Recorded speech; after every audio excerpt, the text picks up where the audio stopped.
Westeros' most notorious bachelor is, of course, Brynden Tully over here, the Blackfish, the uncle of Catelyn Stark and the great-uncle of Robb Stark. But why is this old rich guy an old rich bachelor, and what happens to him in the books? Because he most certainly doesn't unceremoniously get offed off-screen, much to the chagrin of book readers everywhere. So let's start by going over the history of the Blackfish just a little bit. The Blackfish was born Brynden Tully, the younger brother of Hoster Tully, who would become the Lord of Riverrun, and the Lord of the Riverlands in general. Hoster Tully is, of course, Catelyn Stark's father, as she was born a Tully herself. But the Blackfish over here, he's literally always been like the Blackfish of his family. Get it? Because the Tullys, they're fish. Black sheep, black fish. It's a joke, you get it. Brynden and Hoster, despite being brothers and, loving each other, they fight. They fight a lot. They've been through a lot together. They both were veterans of the War of the Ninepenny Kings. That was the last of the Blackfire rebellions, in which both of them fought and got a lot of praise for their skill on the battlefield. So when they were finally back in the Riverlands and there was no crazy war to fight, Hoster, now the Lord of Riverrun, wanted to arrange a match for his brother Brynden. Hoster tried to set up a marriage for Brynden with a red wine. They're from the Arbor in the south in the Reach, and they're a pretty damn wealthy house, so it's a really good deal. But Brynden refuses, and he's like, nah, I don't want to marry this red wine girl, I'm good, thank you. And Hoster's like, the fuck, why you always gotta be like the black goat of the family? And Brynden being Brynden is like, but we're not goats, we're fish, so I'm the black fish, hey! That's how I imagine it went down. And according to Catelyn, he got multiple other offers. I believe Walder Frey offered him a daughter at one point. And then I think one of the houses in the Riverlands that hates each other, either the Brackens or the Blackwoods, I don't remember which. But one of them also offered a daughter to Brynden, and Brendan's like, nah, I'm good, thank you. Now, of course, this has led to a lot of speculation of this, eligible bachelor who is determined to stay a bachelor, and why he wants to do that. We're wondering if he's gay. We want to know, are you gay, bro? You like other boys? It's okay. I'm a boy. I like other boys. Like, it's all cool. It's all cool. This is an open, safe space, okay? Now, we can speculate till the cows come home, but one thing that we do know is that George R. R. Martin will not tell us a straight answer on this. Because George has specifically been asked about Brynden Rivers and if there is a reason that he has explicitly, denied all of these matches and these proposals of marriage. And he was asked, will you divulge the reason that Brynden, refused to get married? And he said nope. Just nope, can't tell you, sorry.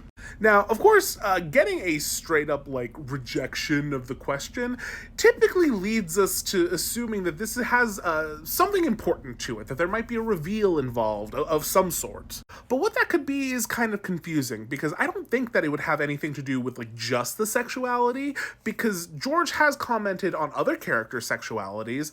When asked about John Connington, another character that the fandom speculated to be gay, he full out confirmed it. He's like, oh yeah, no, John Con, gay. In love with Rhaegar, absolutely.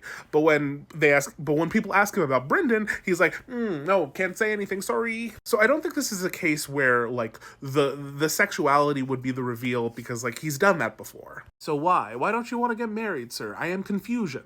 Well, we might not know for a bit. But as to what's going on with Brynden in the books right now, well, that is also unclear, because the scene that plays out in the show where he eventually meets his grisly end off screen doesn't quite happen the same in the books. So in the show, you see that Jaime goes to Riverrun, which is under siege, and he wants to end the siege of Riverrun and get basically the Blackfish to surrender it to him. He isn't able to do so, but they have Edmure, the Freys had Edmure after the Red Wedding, and they are able to basically leverage Edmure to go in the castle and open it up to the rest of the Lannisters and Freys. Now, in the show, in the aftermath of this, Brynden, fights to the end off screen, and it's very depressing, and then Jaime helps Brienne get away. But in the books, that doesn't happen. Brienne isn't there, and so Jaime goes and treats with the Blackfish. The Blackfish is a complete asshole to him, and we love it. It's very funny. He's, mocking him the entire time. And Jaime's like, okay. Because Jaime also very much respects the Blackfish. This is a personal hero of him, someone famous for, again, fighting in the War of the Ninepenny Kings, that last Blackfire rebellion, when Jaime was a young boy and a squire and got to meet the Blackfish. He got sat at Riverrun next to Lysa Tully, because Hoster wanted Lysa to marry Jaime, but Jaime didn't give a shit, and so he just kept bugging Brynden over here, bugging the Blackfish, being like, tell me about war, I think it's cool, can you tell me all your battles, can you describe all of them? That would be really, really awesome.